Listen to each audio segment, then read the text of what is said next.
I need some traction. Hey, Traction fam. This is a special episode with one of my closest friends and agony aunt, whose brutal honesty I rely on almost every day. Meet Mellisa Kwan, the co-founder and CEO of eWebinar. Prior to eWebinar, she's bootstrapped 2 other companies and had 1 exit, all while traveling the world like a nomad. Her story reflects her belief that work should never come at the cost of living one's life to the fullest. She has a knack for distilling her experiences into relatable anecdotes, which is what makes her a very inspiring speaker. So strap in for a no-holds-barred conversation. We're going to dive into some juicy, unfiltered insights and slay some unicorn porn as we challenge you about everything you knew about building, funding, and surviving in the tech world. Mellisa, how you doing? Thank you for joining me. I'm good. Thanks so much for having me, Lloyd. That's quite the intro. It's funny. It's funny to speak like this with you because we chat like on WhatsApp 350 times a day. I think I have like 400 or 500 chat messages with you.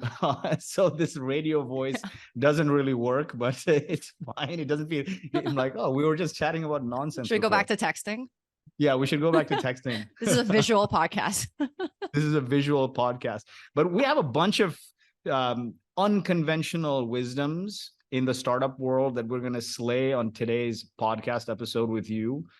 And you're unconventional in every sense, right? From how you started the company to how you live your life to how you run the company and every other notion that is, this is how success looks like. This is how you should get to success. You've slayed that and you're killing it. So I want to get right into that.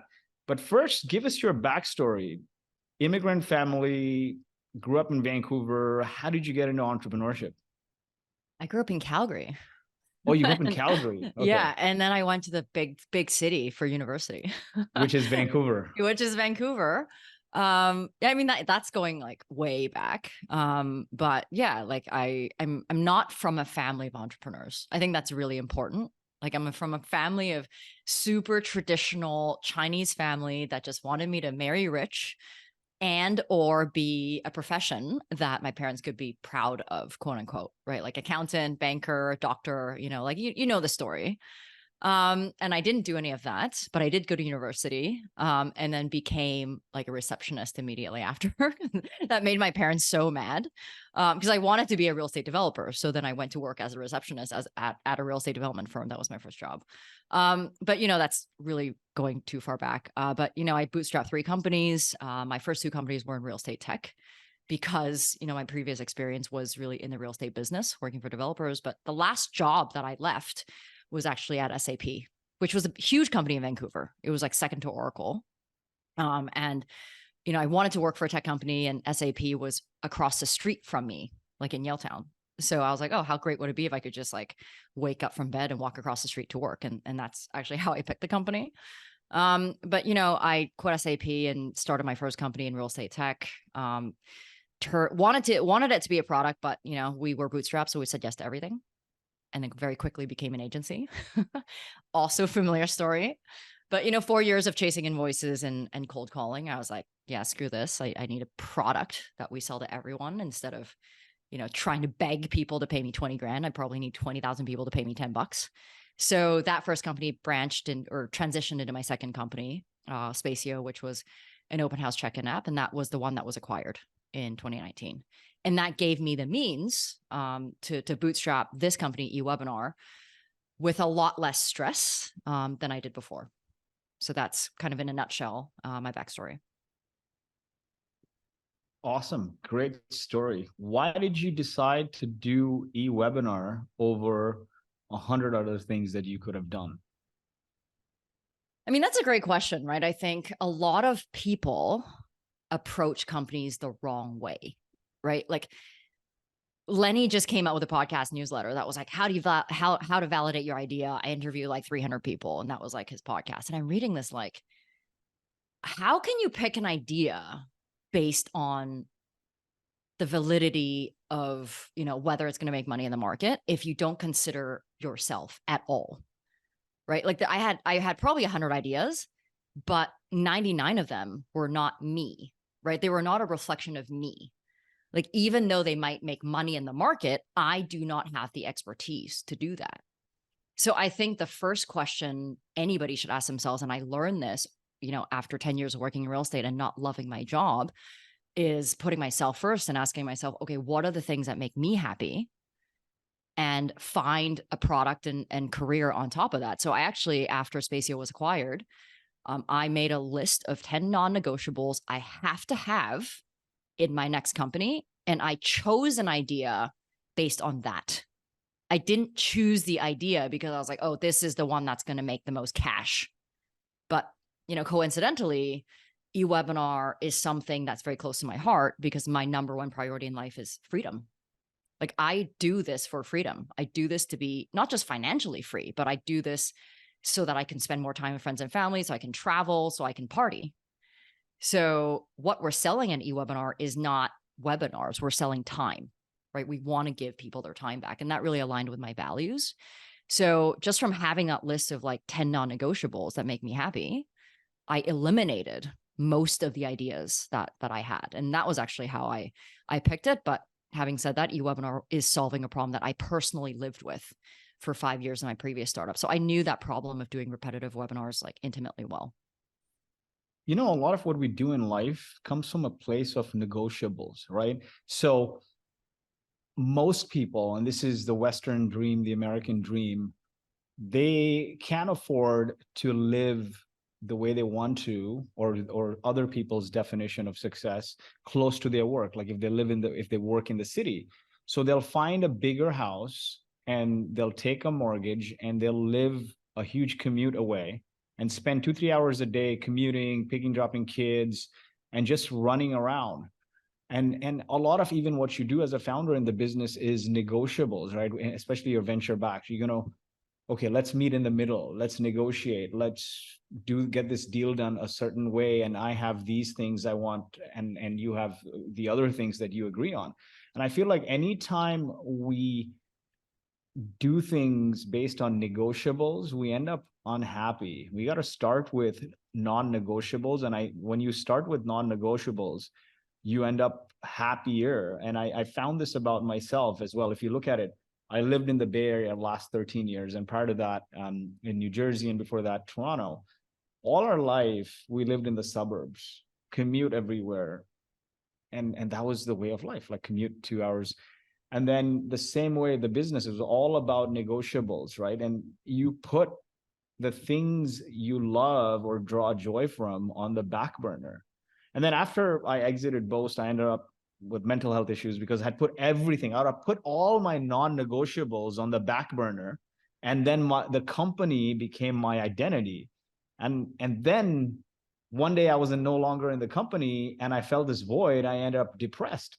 And so then when we moved to Dubai now, my non-negotiable is have to be walking to everything, have to be on the beach, and I got to be able to work out and socialize every single day. And I will not negotiate on those things with anyone. And I feel like 100x happier mentally. So kudos to you to start with that.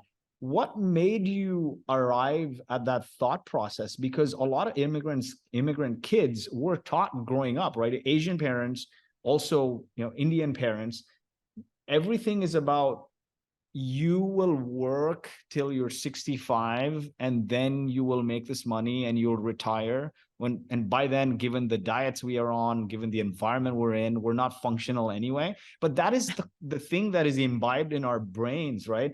So kudos to you. How did you think of saying, hey, I am always going to start with non-negotiables. If that means I don't make a lot more money, who cares? But I'm living every day happy.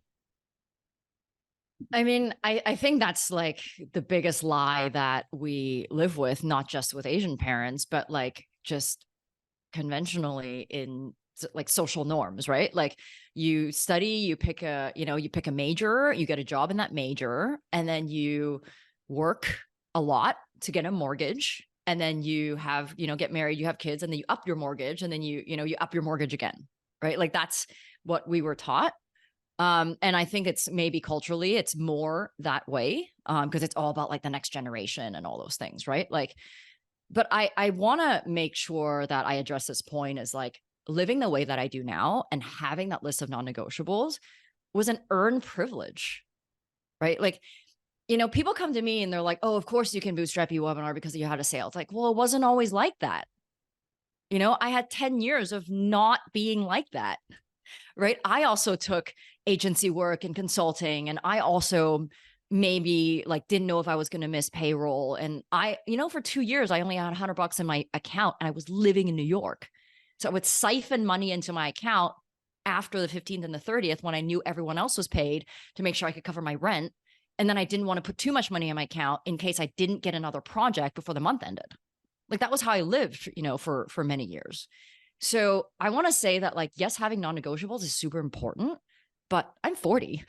I just turned 40 and I started my first company out of SAP when I was 27. So all of this learning and experience was an earned privilege.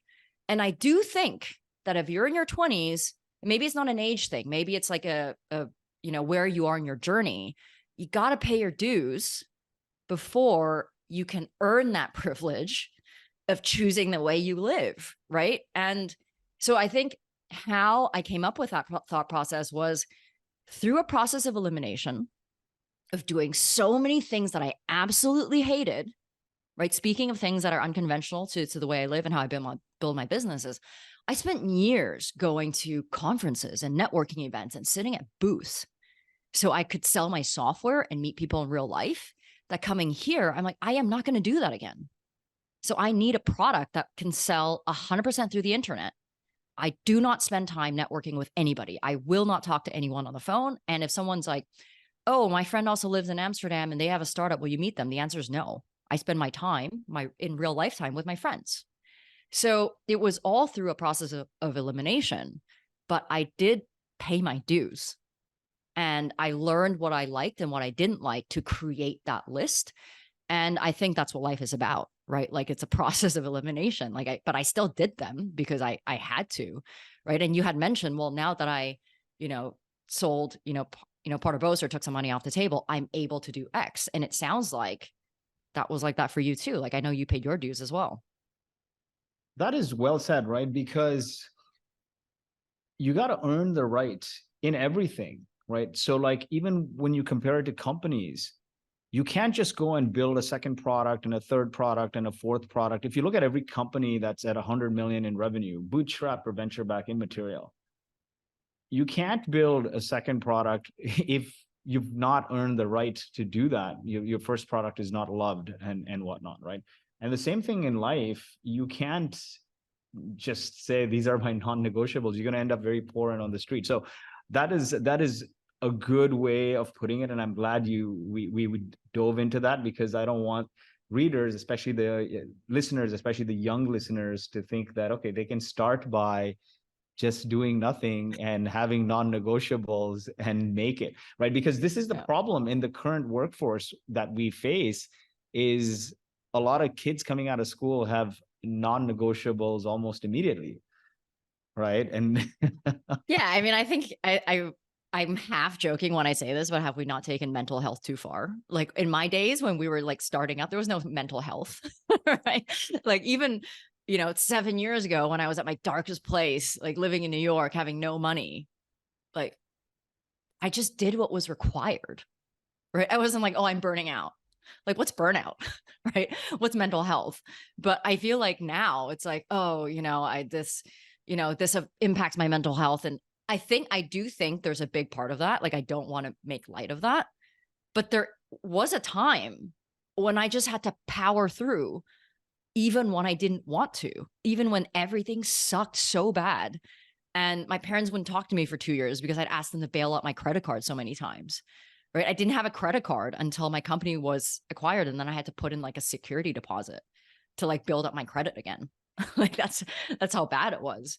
But, I feel like, I think there's a fine line, right? Between like, okay, I'm going to power through and do this because I'm earning my right to, more freedom or my non-negotiables and living the way I want to like, oh, I can't do this because it's, impacting my well-being. Like, I don't know what you think about that. And I no, feel like people definitely. give up really quickly. right now. Like, I don't know if it's just like the people I kind of come in touch with and lightly mentor, but it's just like, like I feel like people give up too quickly almost nowadays with like, even the job hopping and stuff like that I've personally experienced.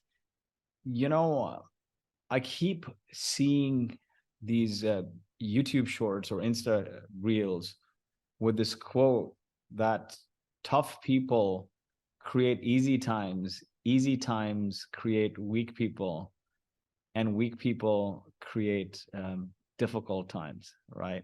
And there's some truth to that, because if I look at my grandparents, they just wanted to put food on the table. They literally just wanted to put food on the table. My grandparents lived in the slums of India and in a remote village in southern India. They just wanted to put food on the table. My parents were working, like, as soon as they had any bearings, when they're 8, 9, 10, 11, they're working the fields. Or my mom was in Mumbai in the slums. They were like just doing some work.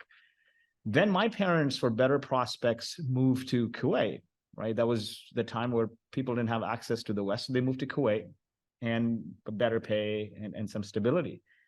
And they wanted to have things and givers, just things, right? Like, so education, house, television, all of that stuff.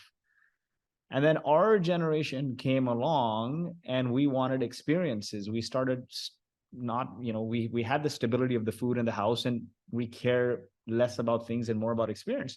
But I feel like a part of it has to be, as a generation with kids, we have to be blamed a little bit because we coddle our kids too much. We want our kids to have everything, and we give into every fancy of our kids. Now, I'm not saying beat your kids. I got beat up by my teachers. I'm not saying do that. That is extreme. But where does it stop, right? Is the thing. When you keep creating a safe place and a safe place and a safe place, the world becomes so safe that you can't step into reality anymore.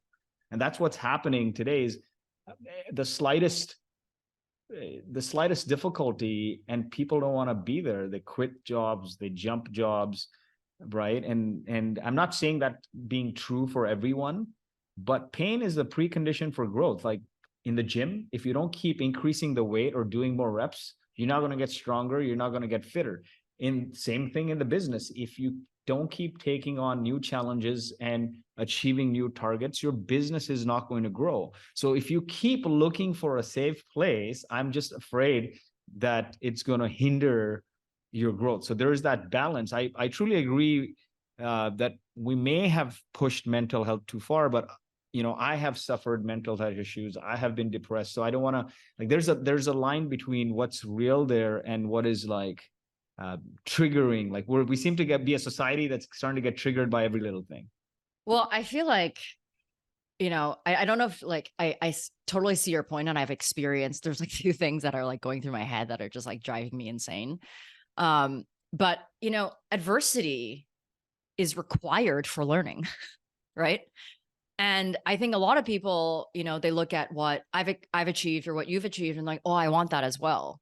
I want to be a digital nomad. Like, I talked about this at a recruiting session like earlier this year, and the people coming out of Cold School, they were so inspired by having a fully remote team and how I was a digital nomad and how they want that as well, and we want those people because we have a fully remote team. But but in order to learn as a junior, that is in a remote team is actually quite hard, because you don't learn by osmosis. So it takes a certain type of person that is self-motivated. You have to be curious. You have to go and figure out your own problems and reach out to your team members and set up those conversations. And, there's this guy who we interviewed, like we looked at over 50 resumes. Like we were hiring for a junior dev. Like we wanted someone who was smart. We didn't care they had experience. We just wanted someone who was good at problem solving and had good attitude. And then we seriously looked at 20 of them. We gave 20 of them like a test, like a coding test. And then David my CTO interviewed like 10 of them, which took a significant amount of time. And then we hired someone who had no experience. His last experience was in retail. He was super smart, such a good attitude, He loved our company. He seemed to align with the values. He was super excited about where we are. And we brought him on board. We were all really excited. 3 months later, out of nowhere, he quits. And then we realized that for 2.5 of those months, he was looking for a new job. And every week we had checked in with him to make sure that he was doing okay, because we knew we were remote. And it was like, well, why are you quitting? Also, like, this just came out of nowhere. I thought you were happy. Oh, I just like wasn't sure if, being a developer was really what I wanted. And, if I could really go to work solving problems every day. So I'm just going to go and work for a bank. That is literally the opposite of us. Go work for a bank as a product manager, not even like what he went to school for. So, and like in that moment, I'm like, well, like you've told me how much you aspire to living the life that we have, but a few hard problems. And you're like, I don't know if this is right for me. Like, you don't even stick with it for longer than 90 days. I mean, that just blows my mind. Right. But this is actually one of the 2 instances that I've personally experienced, in the last year. And I'd hate to say this, but this is usually with like younger people. That is the unfortunate reality of creating too much of a safe space. Is where does it end, right? And see, I've always admired your brutal honesty, right? In a world where we're all sugarcoating and fake niceties, right? My kids don't even have a grading system, right? Like, I understand, but where does it stop? If everyone, if we want to create a safe place, because we don't want them to feel overwhelmed or feel triggered, then when they get into the workforce and reality sinks in, it's a competition out there, right? 2 businesses compete, employees compete, right? For pushing, for promotions, or salespeople compete for commissions or bonuses, things like that. The world is a competition. Doesn't mean competition is bad. We've created this narrative that competition is a bad thing. But regardless, if there's no competition, people just remain status quo, right? Well, it's funny you mentioned that, because my best friend's kids in Vancouver, their school no longer has homework, and they no longer have exams, and they learn, like, I forgot the word for the learning, but like, there's no exam, there's no grading, there's no homework. They just go to school and there's no curriculum. They just go and play and learn through, like, I don't know what it is, but I'm like, how do they take provincial exams? Like, how do you get into a university or like take your SATs, right? Like, how does, I don't know how the education system works right now, but if you wanted to transfer to another school, like, and they do have a curriculum and exams, how do you adjust to that? Like, I don't know what the world has turned into, but like, it's really weird. Like, and you're right. Like, it's all like, if you come and work in the real world and you can't have anybody tell you you're not good, or you're not good enough, that you need to improve, like, we have to sugarcoat everything. It's really hard, not just to hire the right person, but also like to nurture the right person, because they cannot take criticism. Like, this actually happened in our company, where, we hired someone who we were, again, excited about, just part-time, like helping us with some marketing tasks, marketing coordinator. Like, she spends half her time in school, and, she wasn't performing. And it was just maybe 2-3 months after, we realized, okay, we need to have a conversation. And her manager was like, okay, let's get on a call, and starts to lead into her a little bit about how she wasn't showing up for her calls, like scheduled calls. Like, she thought she wasn't checking in. And then she was like, I'm not in the mind space to have this conversation right now. I need to go. Like, are you serious? Like, we're paying you. You don't show up. You don't deliver. You don't do what you say you will. And we're just leaning into you like a little bit. And then you're not in the mind space to have this conversation. So it's tough, right? It's tough, I think, to be, but you don't know what you don't know. So I feel like it's tough to be like in that generation, but it's also like, you want to be, as an employer, like as empathetic as possible. But sometimes you're just like, it's hard. Like, I don't know where that line is, where you're like not being empathetic. versus you just need to do what you need to do. You definitely need to lead with empathy, but my urge to parents is don't try to mollycoddle your kids and create so much of a safe place for them that when they go out there, it's difficult for them to adapt to the reality of the world, because the world is not this way, right? The world, like, I mean, you go into business, you at the workplace need to communicate with other people who are at all levels, not just at where you are, right? And so you need to share the space with everyone. And if you're always getting offended, or you're always triggered, or you can't handle too much, I'll give you an example. My wife's a physician. She's an ER physician, and she's just back in the US doing shift work at Stanford, and they had a student come in for an internship, physician's assistant student. And the student is now complaining for all day of the first day of internship that, don't you guys have a life? Like, why would anyone do this? Why would you guys, do Save this? lives. Like, and how can you work like these long hours are inhumane? Like, how do you work this? Bro, you signed up to be in the medical space. You went to school to be a physician's assistant. You wanted to go into ER and you asked for a job. And now you're going to sit and complain. And this is the problem, right? Like, we coddle our kids too much, and it's going to lead to bad things. It's going to lead to a generation that is too soft and can't handle the harsh realities of the world, at least on the West. So that leads me to one of the first misconceptions here is no employees, all contractors. I hate managing people. Tell me about that.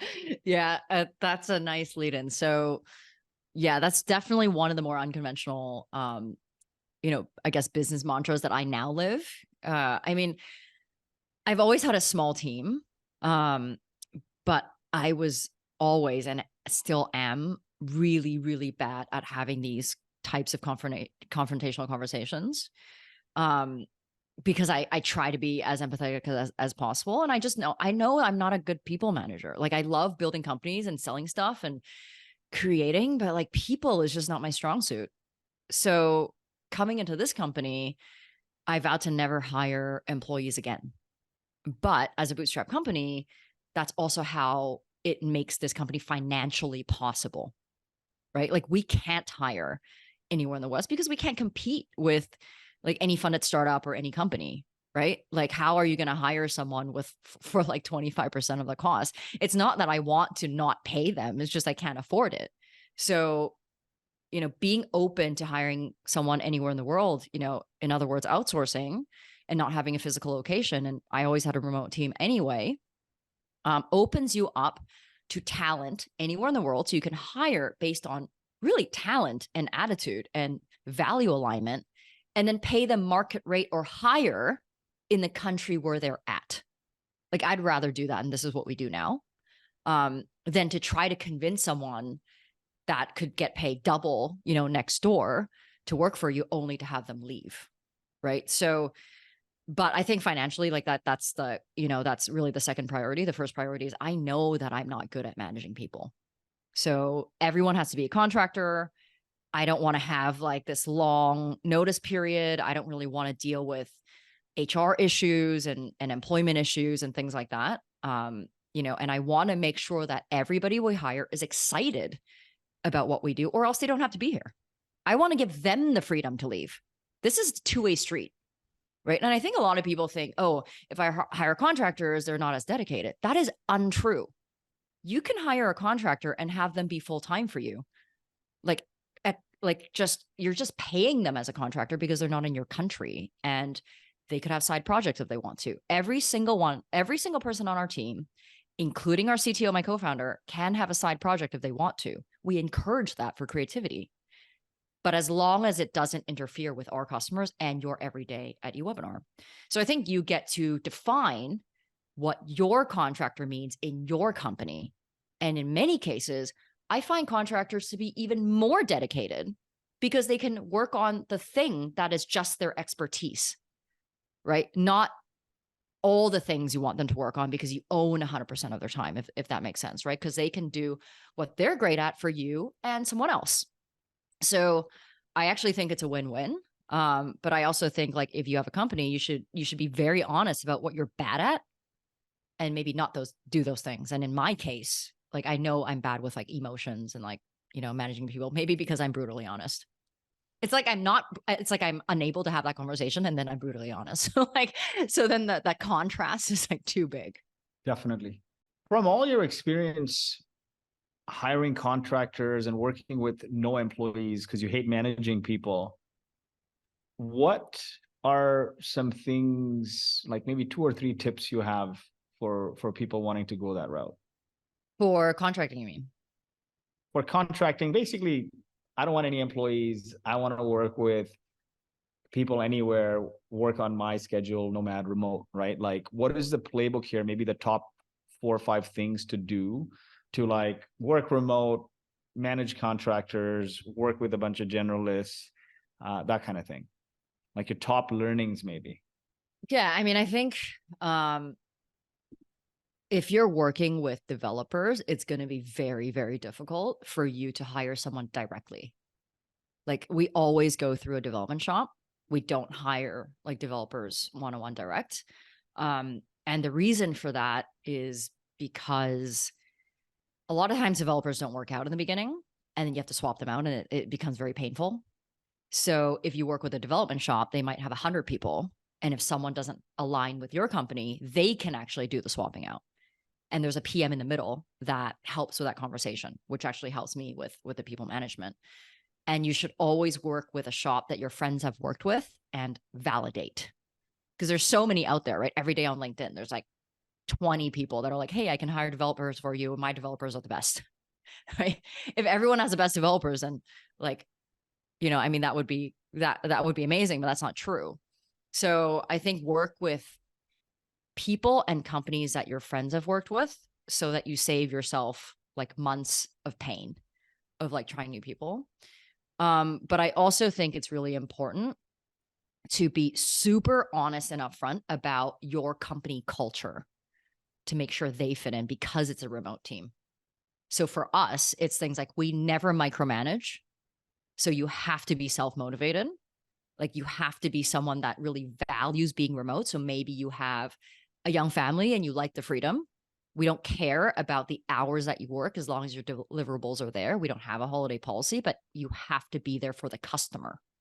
So just have like super clear expectations of what like your time commitment and what your company culture is, because it's super easy for for someone to hear that and be like, yeah, I love that. I am that person. Everyone loves that whole idea of freedom, but not everybody is made to be a self-motivator. And it becomes clear very quickly once they join the team if they fit into that culture or not. But if you're not super honest and upfront about those things, then you can't bring it up later if, they don't want to show up after 5 or it's the weekend, so you can't reach them, but then there's a customer issue, right? So I think really those are like the 2 main things is like work with people your company, your friends have validated. And second, just be super honest about the remote nature of your team and what that means for, their work environment and deliverables. Love that. Starting a company with your partner, conventional wisdom says it never works, right? A husband and wife or girlfriend, boyfriend, couples basically never works. What made you opt for this? And what did you learn through the journey to make it work? Yeah, that was an accident. So when I was starting eWebinar, you're like, if someone said, hey, you should start it with your life partner, David, I'd be like, no way, could never work with him. But actually I was so tired of having a co-founder that I came into eWebinar thinking I could do this alone. That was naivety on my part. But I had 2 companies with the same co-founder, and we were best friends while we were building companies, but there were fundamental issues that we never resolved. And, the thing that kept coming up was like, he was a great engineer, but he was not a great CTO. So he was a bottleneck for a lot of things, but he also didn't have experience working in other companies. I was his first work experience. So we just kind of felt like that journey in our lives was over, and that we had done some good work. So moving into a new company, I thought, well, I don't want those same issues again, because for a non-technical person to manage a technical team, it's not possible. So if you don't have a great CTO co-founder who you trust, who's experienced as a leader to manage a development team, you're going to have a really tough journey, which I did. Right. So coming to this company, I thought I could just hire a dev shop to be my CTO co-founder, quote unquote, and I can do what I do best, which is building the business. So I actually hired a dev shop, unfortunately, which my friend owned, out of Canada, with the idea that after they built the first version, that I would transition the team to Vietnam because it was going to be much cheaper. And David, at that time, he was a fractional CTO for other startups. He was going to be kind of a silent advisor to see how the V1 product was delivered, and then he would be the bridge from that team over to Vietnam. But as many people have worked with dev shops in the past, I think dev shops are really great at working on ready products, like building features of products, but not from like 0 to 1. And I didn't really know that, right? To build a product from 0 to 1 really takes a lot of like trial and error. And dev shops just don't operate that way, right? They operate on either hours or like your project you're going to deliver. So they don't have time to do that. Depends on the kind of dev shop you go to, and it could be very expensive, because there's some dev shops that work exclusively with startups and they just help you validate the idea, build this MVP. But it's a heavy process, as one of the founders needs to have a lot of product management skills. Otherwise, they'll go on a wild goose chase. Well, yeah, and that was a problem, right? So the product wasn't working. David was like, "Oh, they're doing this wrong. They're doing this wrong. They're making the wrong decisions." And at that point, I'd been with David for like 4 years, and I knew he could code, but I didn't really know how well he could code. So we got into a fight this one day, and I'm like, you know what? Like, why don't you help? Because I don't know what you're talking about. You're just screaming at them, but you're not coding. And this is my friend's company, and he says he's going to handle it, but like obviously things aren't working. So why don't you help code? So within a week of him helping, like as a volunteer, the product started working. So that I'm, like, even though I don't code, I know good software from bad software. One works and one doesn't. So then we had a very serious conversation at that point about, why am I paying this company hundreds of thousands? Like, it wasn't a small amount. It was like hundreds of thousands of dollars to try to get this V1 out, but it's not working. And the time to delivery is getting dragged on. Whereas maybe we should end that relationship. You can be my CTO and co-founder. We can work out, whatever works for you, but just know that you're coming in, a year later. Right. So that was how it happened. It happened by accident. And he, at that point, he didn't have a full-time project to work on. He was kind of looking for his next thing. But as far as like, how do we make it work, is like, it just makes me cringe when I hear about like husband and wife or like partner teams that don't have things documented. Like, you need to treat your partner like any co-founder and go through your lawyers and have all your shareholders agreement, like everything, like your vesting schedules, like everything documented. If this doesn't work out, like no one's going to look out for each other if this relationship doesn't work out. So that was number one, is like everything was documented. But I also had a very honest conversation with him about like, how much equity do you need to feel involved in the business? So it wasn't 50-50. What is that equity No. split, and how do you decide, especially with partner couples, right? Because depends on your relationship. Sometimes it is 50-50 on the personal side. But how do you decide then who is the CEO, right? In your case, it was very clear because you brought him in for a specific skill set. But then how do you decide what the right equity split is, and how do you have that conversation when the person is your partner? Yeah, there's only one way, is honesty, right? Like, and that's exactly what I did, was because he was there for the last few years of my previous startup. And he knew that one of the biggest gripes I had was I split my company with my CTO when I built the business and he built the product. Those two things are very different, right? Like, I actually don't believe that two co-founders can have equal contribution, right? You're the CTO. Like, a lot of CTOs don't build the business, they build the product.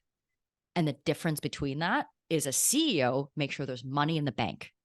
The CEO takes all the financial risk, mostly.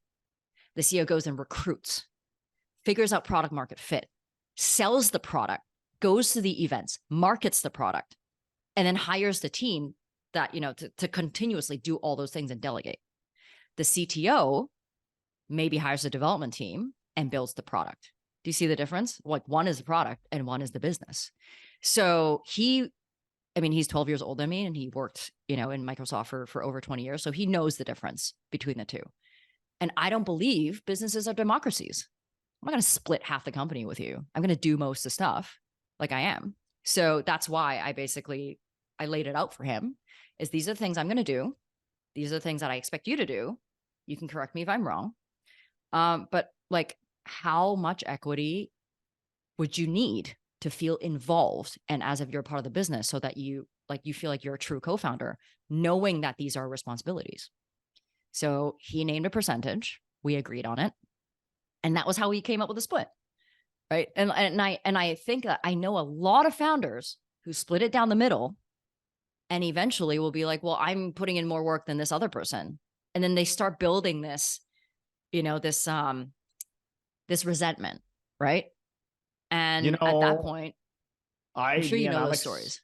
Me and Alex split it down the middle, right? And maybe this is a conversation for another time, but effectively, Alex was CEO, I was president.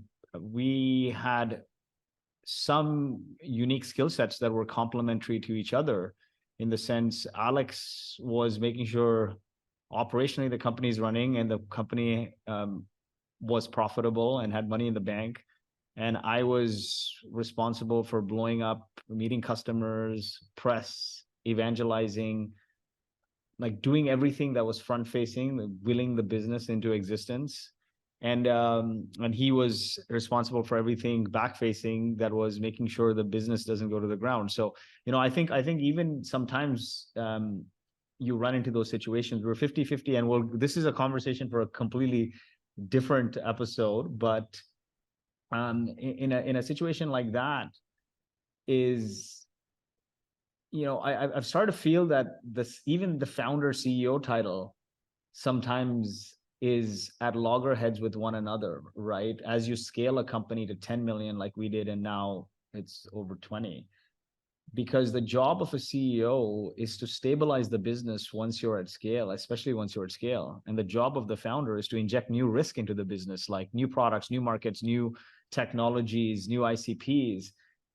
Is what we see. It's like having a title like CTO and Chief Luddite, is what Jason Fried from Basecamp said. But completely different set of problems at a different stage, because with 0 to 1 and a few million, several million, it was a good jam, right? But then once you get beyond a certain point, it's like, I'm not the person to be the CEO, because I don't care about stabilizing the business, right? And Alex doesn't want to do, he doesn't draw joy in being the face of the company or doing anything that's front facing. And those are some things you need to do. Is you need to sell, you need to evangelize the company, you need to talk to investors, you need to talk to media, you need to pull the insights and bring it to the product team. You need to be out there, right? Those are like skills you need.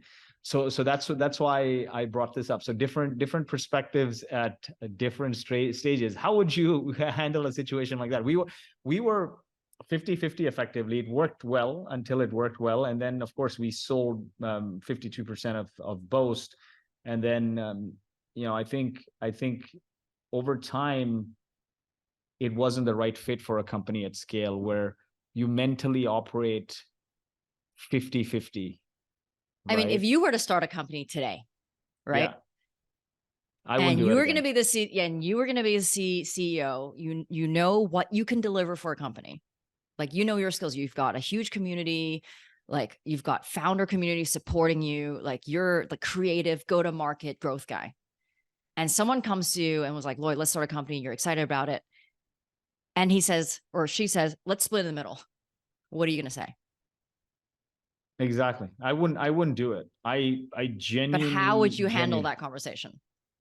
I think now we're wiser. See, I often say this because this is a key question when coming up with founding teams, right? This is the most probably important thing when you're starting a company that nobody does. Great companies are built on great alignment. If you don't have alignment going in, meaning one person doesn't appreciate the other person for their engineering skills, and the other person thinks this person, is always overselling or not the best salesperson. When you're poor and there's no money, you're going to make it work. But as soon as you're starting to do well and more people join, there's going to be misalignment, and that will be quite visible as you argue. So I think one of the key things is finding alignment, and then for me now, non-negotiables is what are my values, right? Writing that down. It's beyond like who does what. What are my values that I care about? Like I care about community. I care about transparency. I care about the ability to work from anywhere, autonomy. I care about I care about companionship. I want to build a community-led business, and that requires a different DNA. And I also care about not going in the office again. Now, so those are some non-negotiable values I have. But then there are skill sets I bring to the table. Now, even if the person has complementary skill sets, but they don't align on values, I will never go into business, right? Because for me, like impact is more important than making money. So I don't think about like, I have this fundamental belief that if you focus exclusively on money, you make short-term decisions. If you focus exclusively on control, you destroy relationships. The only way to build something lasting and be happy is focus on the impact. And I'm not saying money is not important. Money is important, but if you just nickel and dime every decision, then you're not thinking about the big picture. Right. And so for me, those values are important, and I will never go into business if sometimes your values end up being in violent opposition of each other. But I wouldn't go in, regardless of how great or skilled you are, because like you said, you end up earning the right to have some non-negotiables. But you're absolutely right. Assuming there's an alignment of core values, then if somebody is willing a business into existence, meaning has investor relationships, has media relationships, has a community, regardless, like I don't know if I ever want the title CEO, right? I love the title founder. I'm a 0 to 1 person. If I ever did it again, I don't know if I want the title CEO. Now, this is how the world operates, where even if you're doing all the front-facing work and bringing investors and willing things into existence, if you don't have the title CEO, people will not take your word seriously, right? Like in the sense, meaning like, let's say in a board meeting, even if you brought the investors there, even if you brought all the key customers, brought all the key partners, the media, you run the community, basically you're the face and you've willed it. And the other person has the title CEO, but they're doing all the back end and the infra and their operations. Just as a function of that person having the CEO title, the board will listen to the person with the CEO title, right? And that is the reality, because the title matters. And so what I would do is I would find somebody with technical capabilities as a CTO co-founder, and it's clear that the company is 4 or 5 parts and how to divide that, right? But at certain point of scale, I would never give up the CEO title, knowing now, right, what I didn't know before. Or I would fight for that title if I was going in a relationship where I'm not the idea person. But what I would do once I have that title is never give it up and bring a really good chief operating officer, maybe at 4 or 5 million in revenue. So they can do all the back end, the grunt work, the things that are stabilizing the business, bring on a chief operating officer. So I could do the injecting the risk in the business, right? Yeah. And I think like now that we've learned what it takes to lift a business, like the lift is so big. Like, I actually recommend this to other people where like, you don't need to jump into a co-founder split equity relationship today. The best way to figure out if you work well together is work with each other as the other person as a contractor. Pay them, right? Like, you don't have to split equity if you're paying somebody. So let's try to work together, see if our values align and how well we even work together before we start signing contracts that we can't get out of, right? And then once you know you work well together, I want to be each other's co-founders. And after working together, then you know how each other can contribute and where, then you can have a much more informed conversation about, what the split should be. Right. But I think the whole myth of like, oh, it's a co-founder, just split it down the middle. I honestly think that's bullshit. So that's kind of the conversation that I had. But luckily, like, David was there in the last few years of my previous startup. So I really didn't have to explain this very much. But he also had an appreciation for what I had to do to like get that company like lift it from the dead and then eventually like getting it acquired. Because a lot of problems will come through, right? Because the thing is, when you're poor, values are things that you don't focus on. Like, it's like, I just need to bring food on the table. You're super super focused on the one goal. And so you don't think about values. Well, you're surviving. You're just surviving. Exactly. Like, who has its energy? Because especially us coming from immigrant backgrounds, we know that when you're surviving, you can't think about like, you can't have many options. You can't have negotiables. You're not thinking about values. But in a founding relationship, I think that is the most important thing. And I say to people that don't read somebody's lips or what's written on the wall, observe the actions. So if a situation takes place and you're transparent and the other person doesn't like to share, then that's a red flag. If you're a people-oriented person and you love to build a community-led business and somebody else doesn't care much about people, then that's a flag. Because what'll happen is, it's fine in the beginning, but after, your decision-making is going to be very conflicted. Because say you want to announce something and it's always going to be, why are you sharing that? People should be on a need-to-know basis, right? Or it's like, why are you giving this away, this piece of information away? Right? Like, no, nobody needs to know, that sort of thing. And so you got to think very deeply about values. Now, I love your lifestyle. Okay. After I left the day-to-day at Boast, I nomaded for 8-9 months. This wasn't intentional living at all. I worked and worked and worked and slogged and never cared about my family or anything. Okay. For the longest time. And all I saw was work. And then, of course, we got into this conversation with a growth equity firm. They're going to buy a big chunk of the company. The due diligence process sucked the life of me. COVID was happening, so we had to cancel the Traction conference at the same time. So we took everything online. And now, rather than doing a virtual summit, we're doing 2 live webinars a week. So there's lots of stuff going on. And then the way the decision led up after the exit, cashed out, I didn't spend any time with family. I said, I'll take everyone to Bora Bora. That trip didn't happen because I got COVID. I almost died. We added 100 some odd people to the company. Tailspin. One thing led to another. I was at loggerheads with the new C-suite, left the day-to-day operations of the company. And I felt lost because I'm like, I sacrificed my whole life, my family and kids for this company, right? And today the company doesn't need me. I'm no longer there. The way it led to that was, prior to that, my daughter came and told me, Dad, you never spend enough time with us. Right. And I said, there's so many people in the company.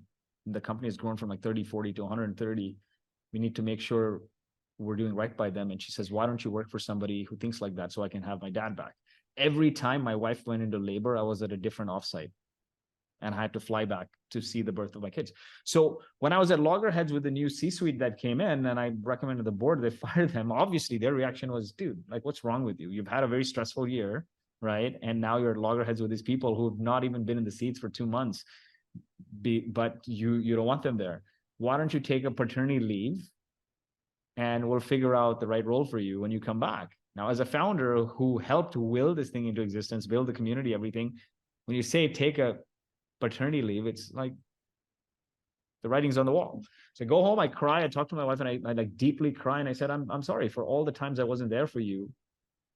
Today, the company doesn't need me, and I have nothing. I've lost everything. So I ended up very depressed because I didn't live intentionally. And I came into some money, so I randomly call friends and say, show up here, I'm going to pay for the hotel, or I'll just fly you there. Come, let's party, let's party. And this is how insane I became. I not only became overweight and like drunk, like an addictive personality, because I just felt like I didn't enjoy my life last 15, 20 years. And my wife, being a physician, understood what I was going through. But I was at a conference in Romania at the speaker retreat, right? After conference speaker retreat. And we're in the middle of nowhere, somewhere like a few hours from Bucharest, maybe 4 or 5 hours. 2 a.m. hits. And I get a call from some friends saying they're in Costa Rica now, Romania to Costa Rica, right? And I'm frantically calling an Uber, and there's no Uber coming for half an hour. Half an hour later, an Uber shows up, and the conference organizer and others who are hanging out in the pool at 2 a.m, like, what are you doing? I'm like, hold on a second. I tell the Uber driver, can you give me 5 minutes? I've been trying to get an Uber for the longest time. I book my flight to Costa Rica when the Uber shows up. I'm like, guys, I'm heading to Costa Rica. I have a few friends. I'll see ya. And I get in the Uber, 3-hour trip to Bucharest, make the 6:30 or 7 a.m. flight, and I head to Costa Rica. That's how crazy I became. Because I just felt like when that incident happened that I hadn't enjoyed my life. I missed my whole as an immigrant, I moved to the US. I moved to Canada and then the US. It was like school and then work and then company after company, startups. I only ever worked at startups after graduating. So I felt like I didn't enjoy my life and I needed to live like this nomad. And if I could go back in time and change, I would live very intentionally, right? So this optimizing for fun and advocating that for yourself and the team, walk us through that journey, because I can't keep track of where you are at any given time.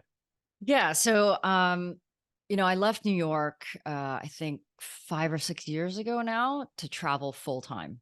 So I was still in my previous startup, and Dave and I, we just had a rollie because we hate checking luggage. We basically just we realized we were paying like a crazy amount of rent just for a room in a shared house, which, I started at a co-living space, and I was just putting the same amount in Airbnb to see where else we can be.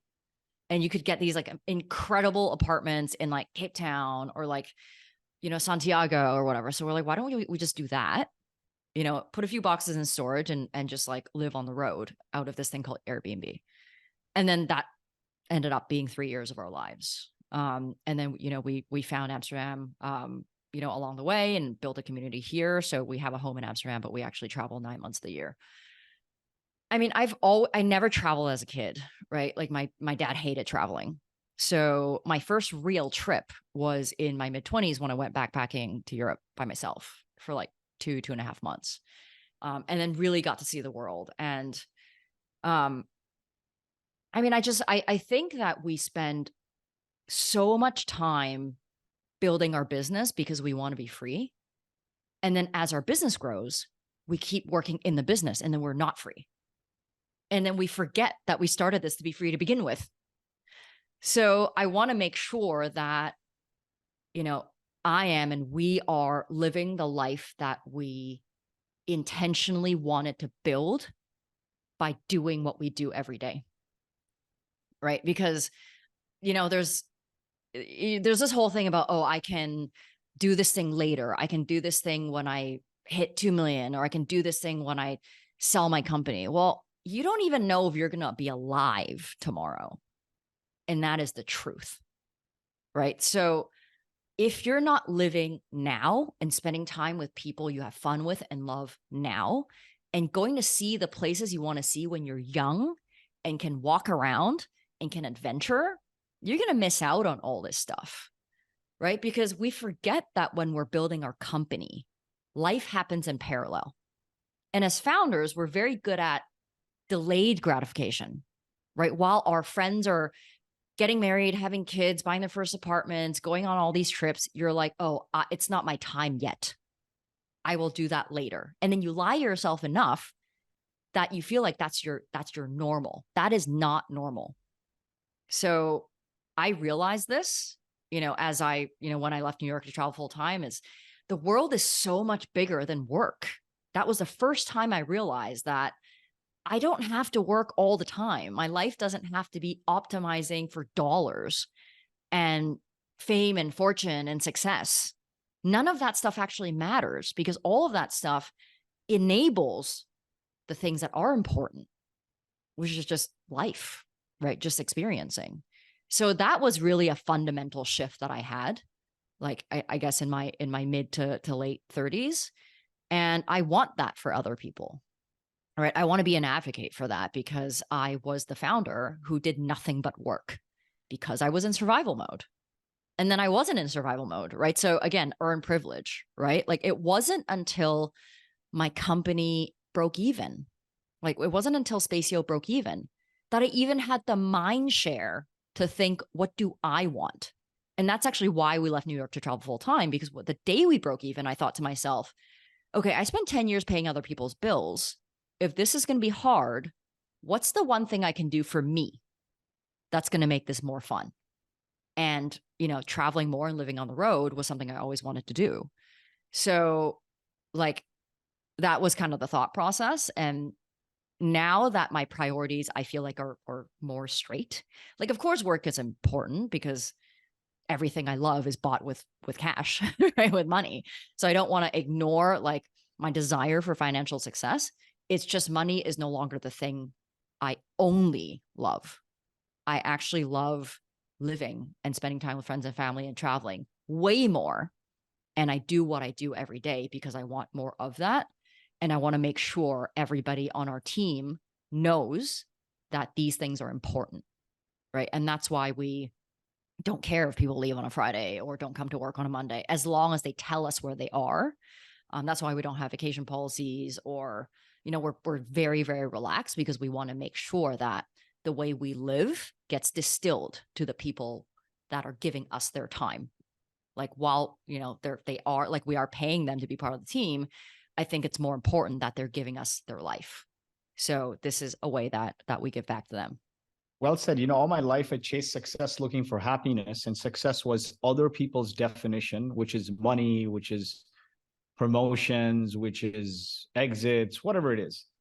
And then when that came, I ended up depressed. And then I realized success is not money if money doesn't buy you freedom. Success is freedom, the ability to do what you want, where you want, with whom you want, when you want, on your time, in your prime. In your prime is key, because the Western dream, the American dream is what? All my friends who live in the Bay Area, right? This is why I ejected out of there. They wake up a few hours early so they can drop their kids, get food ready, and commute, long commute, right? Bay Area traffic, horrible, any city. Then they stay late, pick up their kids, again, right? Running around, traffic, etc. And in our, especially immigrant cultures, we've been told that go to work an hour early, be the first person to get there and the last person to leave. Then you commute, all of this stuff. Then you have your mortgage, you have car payments, you have all these things that you need to pay for kids' school, and then sales tax, property tax, income tax, federal and state. You're already out more than 50%. So you have just enough energy to have one nice dinner on the weekend. And Sundays, I kid you not, I used to dread Sundays. I had like Sunday PTSD, because it was all these things I needed to do for the rest of the week to prepare, like Costco line and all of this. I had Sunday PTSD for the longest time, right? When in reality, you can just figure out what would improve your companionship. So there was a study done on the blue zones, the 5 towns or whatever, where people live functionally to 100. It's called blue zones. And they had 9 common traits. And 4 or 5 of those 9 common traits were social things, community related, companionship, people who you hang out with, how you live, right? Like walking. Now, if you live in the suburbs, you're not incentivized to walk. Where I lived in the Bay Area, Melissa, I kid you not, it was 5 miles to get to the main road. It was like 15-minute drive to get to the biggest grocery store. Yes, it was on a big golf course on the hill. It looked good, but it's not conducive to walking around. Whereas if you live in the city or somewhere where you're functionally walking, your health is already better. And you, as a function of just meeting people every day and seeing them on your walk, your mind just expands. So this is something that I would do, like hands down. And I'd recommend people, to start with, like, what is your personal definition of success? Think about what you want to do at 65, because at 65, you're not going to be able to do half those things, and figure out, how do I do them today and build my life, build my work around that intentional life. So I love that. So bootstrapping then versus raising makes a lot of sense, because if you want to live intentionally and you want to do some of the things you've mentioned, you can't raise venture capital, because it's triple, double, double. It sounds like the Tim Hortons. Yeah. I mean, I think you're right. Like, if I have had, investors, like institutional investors, like a board, like a quote unquote boss, I wouldn't be able to do any of these things, right? Like, they'd be like, you have to have an office, you need to hire people, employees work harder for you. Like I wouldn't be able to like work 4 days a week or just bounce whenever I want to, because I have to at least put on this dog and pony show to be like there for my team. So, I mean, I wrote about this, very recently, is like, a lot of people think bootstrapping is a financial decision because, like, oh, you want to keep all your equity. That's not true. Like, I think for a lot of people, including myself, bootstrapping is a lifestyle choice. Whereas raising money is a financial decision, a lot of times without consideration of the lifestyle that comes with it. And more people need to know that. I want you to pause for a second, because you used the word lifestyle, and I want to say this out loud, that the VC world and the Silicon Valley and the tech world will tell you a lot of the times that this is just a lifestyle business. Don't listen to that. Having a good lifestyle is not a bad thing. They're saying it because if you live intentionally and build a business that you want to live and work for, whatever that is, right? But if say you want to build a business which is around your life, it's not VC fundable, right? It doesn't generate a return. And I'm not saying they're wrong. They take a lot of money from the market and LPs and institutions, and they get that money based on the fact that they can make a return. So they have to push you to go triple, double, and IPO. But the reality is 99% of the startups that go on that journey, they fail. Like, I've only worked at venture-backed startups. They all failed. And the only company that I worked for that did well and brought me to financial freedom was Bootstrapped. So that just tells you what are the odds here, right? Of course, you'll hit the lottery. You may get an Instagram, or you may end up, at a Google, but the odds are against you. So think about the life you want to live. Think about what your definition of success is before you go on this journey, because when you go into a relationship with a VC or any conversation, you're automatically misaligned. They want to generate the highest return, and over time they will push you for that. And you're not thinking that way, that 7 or 10 years, I want to have the highest return. So what do I do? Most founders don't think that way. VCs, like, how do I, like, look at the term sheet. The best thing is look at the term sheet. The term sheet says, like, there's this 7 or 10 years, they can ask you to sell the company, right? That's why Zoho CEO said no to a VC term sheet. And this big time, let's go unnamed VC was like, you're going to say no because of a standard clause that says, we can have you liquidate in 7 or 10 years. And he's like, I don't like this clause. I'm married to my company. And he refused it. And he's bootstrapped to $1 billion, right? Now, I mean, if anything extreme. under $1 billion is a lifestyle company, I'll take it. Right? Like, and they diminish the value of that because it's good for their business. They make you feel like you're not ambitious enough. They make you feel like you need them. And this is the way to success. And you go and beg them for money. And now you're in the race. And that's good for them, but it's not good for you. So exactly that is like, ask yourself the life you want to live. What is the life I want to live for the next 10 years? Like, do I want a life? Do I want to socialize? Or do I want to succeed so bad that I'm willing to work and dream this 24/7 and either crash it or IPO this thing. And maybe you'll sell, somewhere in between. But like, if that gets you excited, right? If that's what you really want to do, then you should go and do that. But I think unless that really gets you excited, that's probably not your best path. Nobody really believes you, right? Like when you say this to them, like I like preach this quite a bit, but like nobody really believes you. I don't know if you have that experience. Yeah, I don't know, because I think it's imbibed in us to think about working. My parents still today now, for the longest time, they didn't know what I did for a living. Okay. And they kept saying that, get a job. It is, it's not nice. Your wife's paying the bills, yada, yada, yada. Startup after startup that I worked for that didn't work out. The salaries were so low. And then bootstrapping Boast was a hardship, never had the greatest money for the longest time. And then when we did the growth equity deal, it was all over the press and everything. And they were happy because, okay, it came into some money. But now that the last 2 years I've been doing nothing, just launched a book, chilling. They asked me, they're like, you're so young. How can you not do anything? Like, why are you just dipping into your the money you made to pay for your lifestyle? Because I have a lot of it. Yeah. So they keep saying this. So they don't understand, because the generation before us cannot comprehend this. And it's been imbibed in us to work till you're 65, or else, there's no or else, right?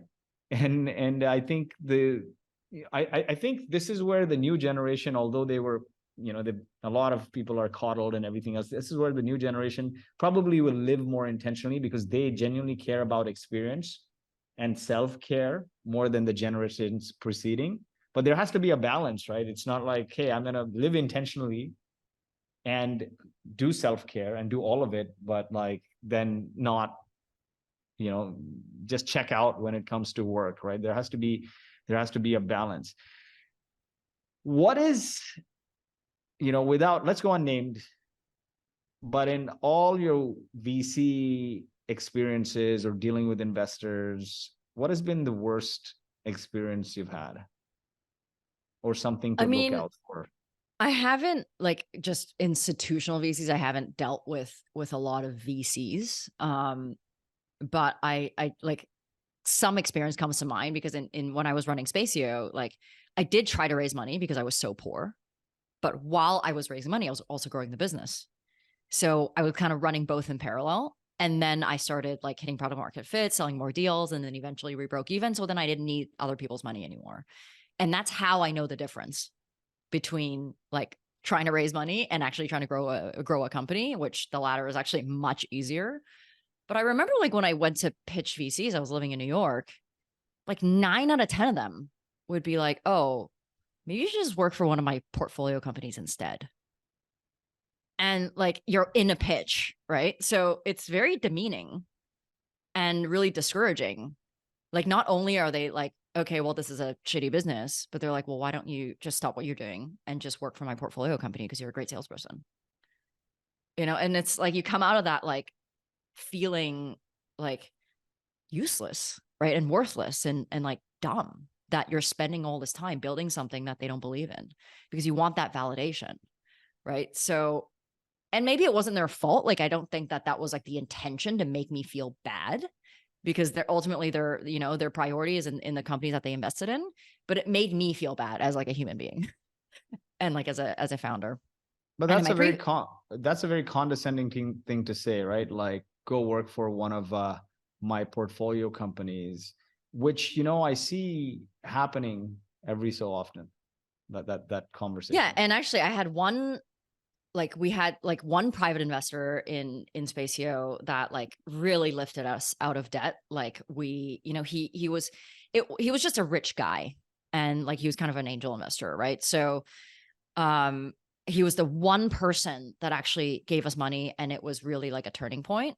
But he was so rich that he had a guy running his fund, like his bank account.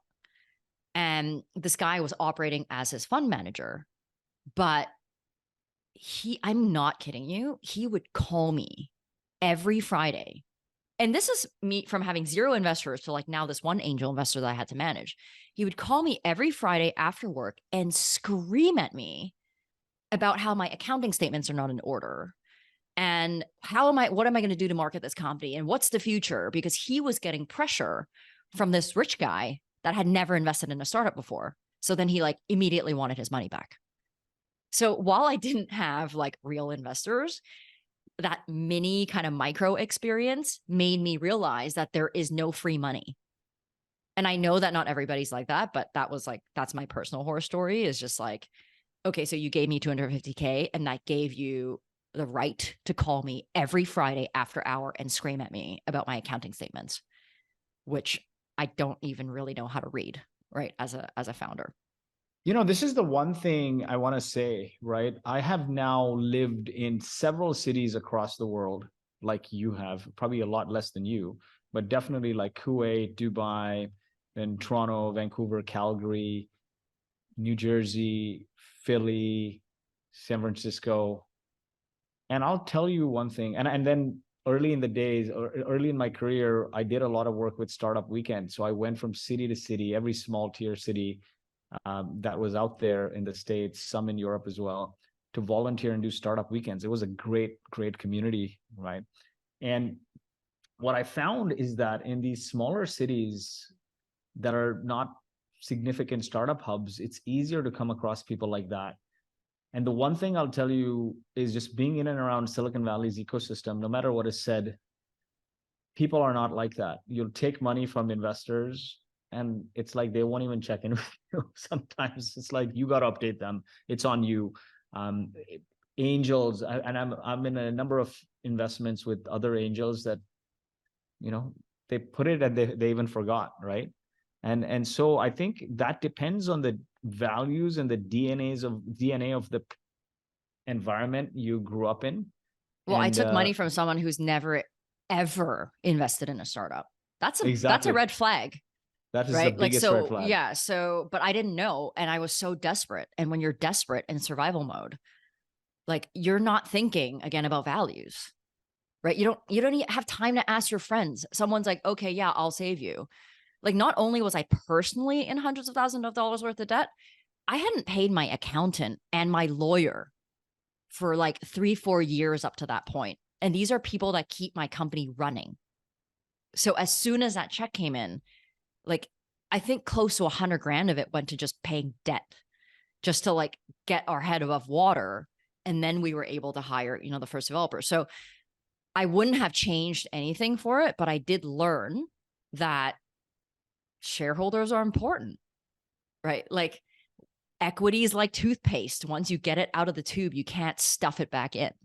So you got to be like, whether it's an institutional investor or friends and family or an angel investor, you need to be super careful whether there is value alignment, whether they're experienced, right? And whether it doesn't even matter if they're going to add value. It's, are they going to take it away, right? Are they going to make your life worse by being in it? And that was, my micro experience, but it also made me a lot more cautious about like who's on our cap table. And I think that was a really important lesson to learn. You said it right. Equity is like toothpaste. I love that, right? So be wise in terms of who you bring on as a partner. And once you make that decision, just mentally clear ahead because you've done it. And like now you got to bear the cross of your decisions. Another unconventional thing you did was you started a company without talking to a single customer. Now, there are some folks who advocate for that, like Keith Raboy, PayPal Mafia, who's been like built Open Door and now Open Store, and prior to that, LinkedIn early team, PayPal early team. And he says making a startup is like making a movie. You don't go and ask, what movie should I make? What should the script be? What actors should I cast? You have a great vision and you execute on it. You build a team and you produce it and you market it and cut a trailer that interrupts people. Now you can do that. Like, I mean, there are some great startups Keith has done, But for the vast majority of the people, if they don't have experience, they don't have the resources and the funding or the know-how to do that, to make a movie, right? Like it takes a long time Yeah, to but make I a mean, I movie. think Keith is like the top 1% of 1%, right? When he does this, like he is Yeah. so confident about, you know, the blue ocean thing that he's putting out there that is going to create a before and after in the world. I'm not as ambitious or as experienced as Keith, not as bold as him, but I was able to do it because I didn't pick a brand new product, right? And I think was something that I learned is like in my first two companies, I thought, oh, like within real estate, I created a blue ocean product. And I thought, oh, like that means more customers, right? Like no one's going to compete with me, but it's actually worse because like the reason why it took me so long to find product market fit was because the education cycle to close the first customer was so long. And then you repeat it for the second and the third. So coming to eWebinar, and I actually have a friend who is a wizard at this. He is the absolute best second mover I've ever seen. Like he has built multi-million dollar businesses by being the second mover because his whole philosophy is someone's opened the market for you. Someone's done all the research. Take their product, make it 10 times better. And actually that was a light bulb moment for me. I talked to him like after I sold Spacio and I'm like, you're so right. So I promised myself I would never do a blue ocean opportunity again. So like, but that's why not only did I know the problem that we were solving intimately well with eWebinar, there are products out there that I thought sucked and that I could make 10 times better. So I didn't need to talk to people to give me doubt. That was actually the primary reason why I didn't. Because if you ask someone for feedback, they love like criticizing you. People love being in a peanut gallery. I don't want to give them the opportunity to beat me down when I felt so confident about the product I wanted to put out there. So I came at it from a different angle, but I also believe, like, I love what Keith said about like, why would you ask customers for feedback? You just like put a product out there and you market it and you make them buy it. And actually that's what I'm really good at is like crafting pitches to sell something that doesn't exist today or is like about to exist. But I would encourage founders to think about that as like, do you really want to put out a brand new product or a product that exists and then you can make it 10 times better? Yeah, I have somewhere meet in the middle kind of view, right? Because what we did with Boast also was a very crowded market. R&D tax credits, just every big four was doing it. We just picked that market. We knew there was a pain point because it sucked and we just made it 10x better. We didn't pick a new market or a new product or create a new category. But the function of it, R&D tax automation ended up becoming a category because it was just a service before. But new entrepreneurs who haven't earned the right, like you or Keith, it's important to talk to customers, because if you don't talk to customers or just don't have this ability to communicate, then it's going to be very hard to will something into existence, because everything is communication, convincing media, investors, getting feedback later on, getting on podcasts, evangelizing VCs, whatever it is, early employees to work on low pay. It's all communication. Well, you need to have confidence that you can sell it. Yeah, I did, right? But yeah, I guess if you don't have the confidence that you could sell it, then you shouldn't do that. But I remember watching, Jack Ma, like the Alibaba founder. Yeah. I remember watching, there was like a documentary made on him like years ago. I remember him saying like he was coming up with Alibaba to compete with PayPal, or not PayPal, eBay in China. And he said something that I never forgot is he said, I don't need to prove the market. eBay already did that. I just need to prove how big it can be. And that's amazing, right? Like, and that is kind of in line with my friend who's like the best second mover, is like take something that's out there, cut down years of research and just do something better. Most companies have been second movers, right? Even like there was products before Airbnb, there were products before Zoom. So assuming that they created categories is a hard one. HubSpot created a category with marketing automation, but like in most cases, people for most products, categories existed. Even before Airbnb, there was VRBO and other things. They just made it better. Awesome. As we close out, I know you got to run. I want to dive into the future of go-to-market. Brands centered around the company versus brands centered around the founders, the people. You were banned on LinkedIn. Then something happened and you've become a viral sensation. I'd like to say you're the fastest growing LinkedIn influencer of all time. Well, that's a big statement. I'm not sure if I can live up to that. And then you're a podcasting superstar, right? Like you're on hundreds of podcasts.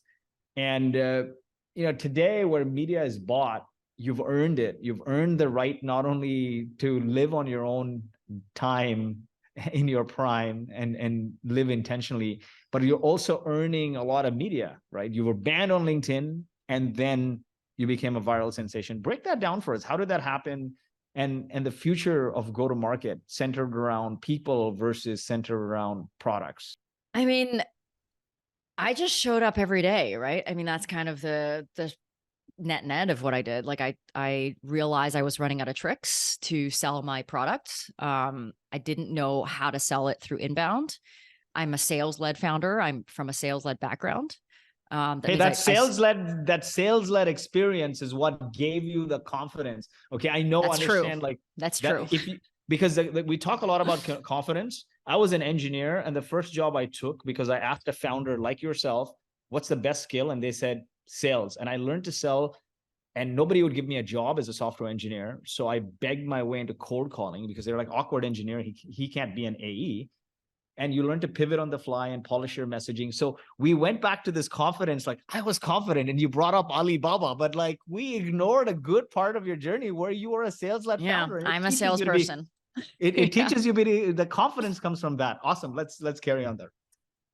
Yeah. I lost my train of thought. Oh, okay. So it's LinkedIn. So I was running out of tricks because nobody picks up a phone for a $100 product. And I saw that all these people were writing on LinkedIn, and then it became more than a resume site. I hadn't logged in for years before that. So you actually told me about Justin Welsh. I started following his content. He had a course on how to write on LinkedIn.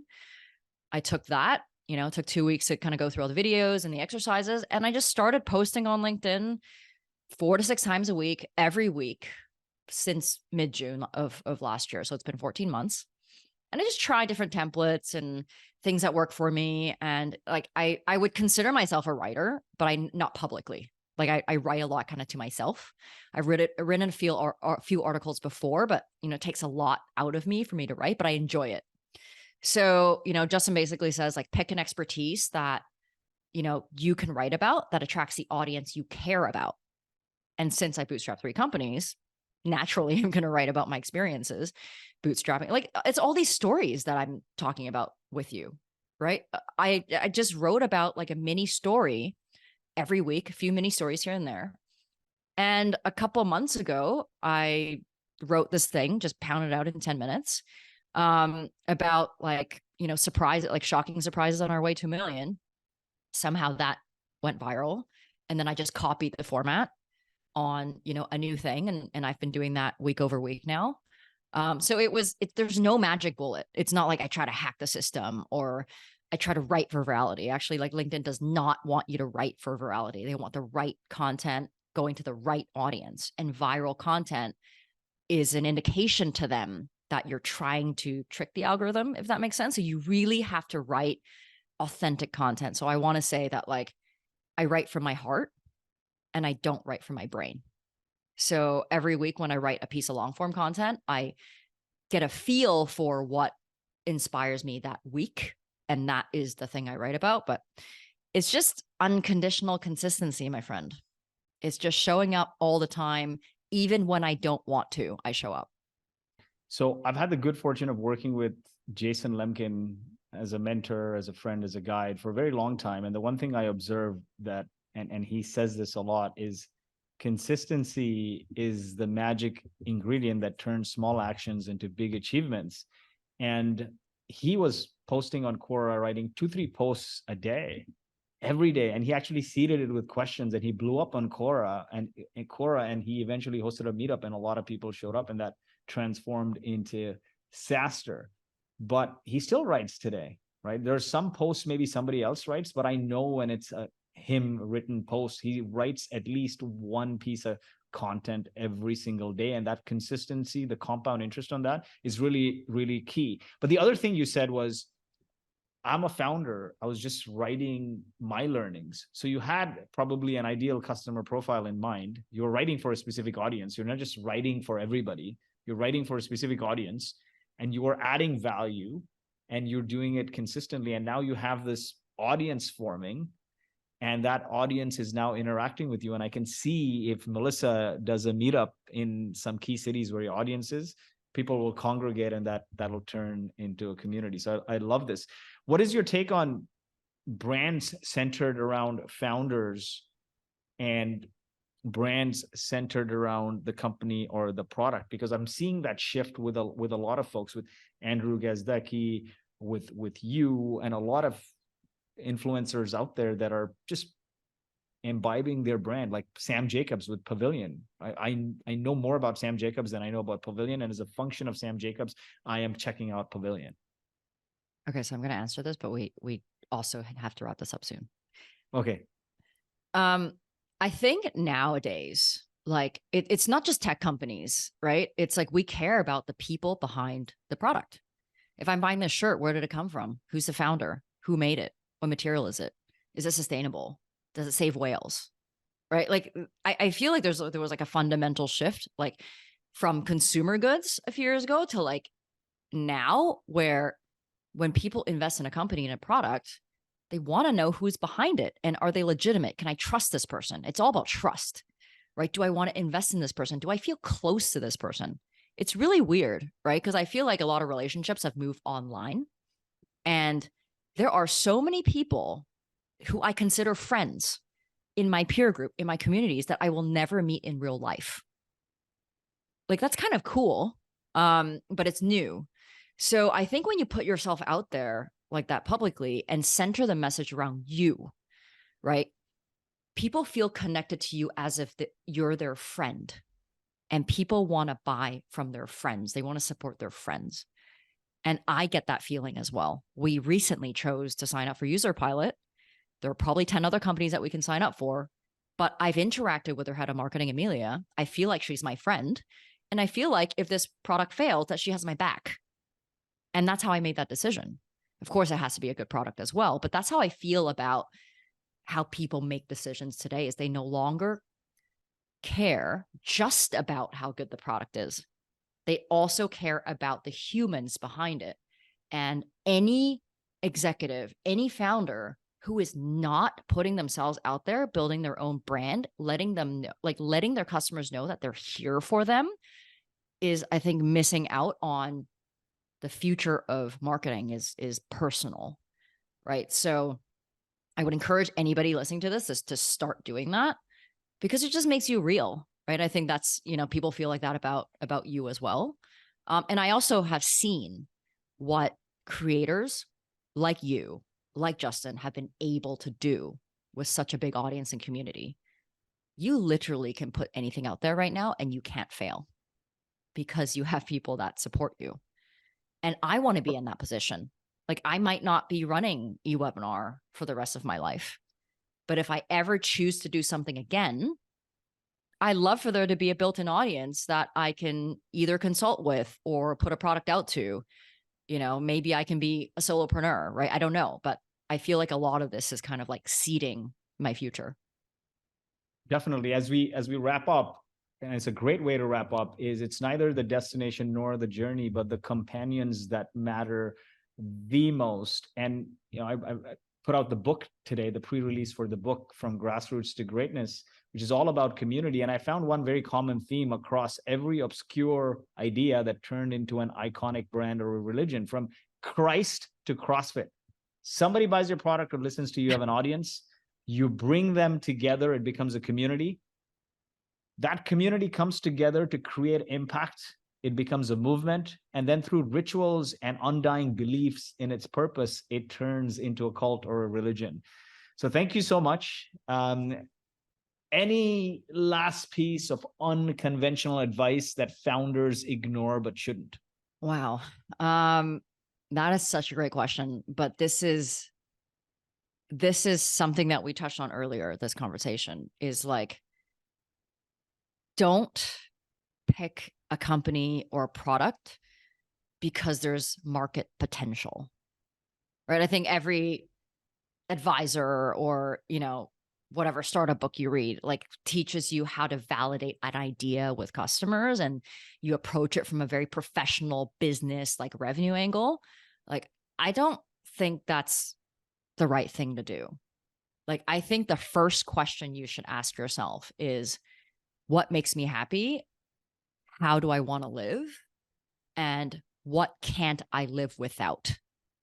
Once you have those things in front of you, I think you'll realize that 95% of the products that are out there don't fit your own idea of personal lifestyle success. Awesome. This has been fantastic. I look forward to doing many more of these, Mellisa. I know I chewed a lot of your time, so have a great one. Love and peace. Thanks so much, Lloyd.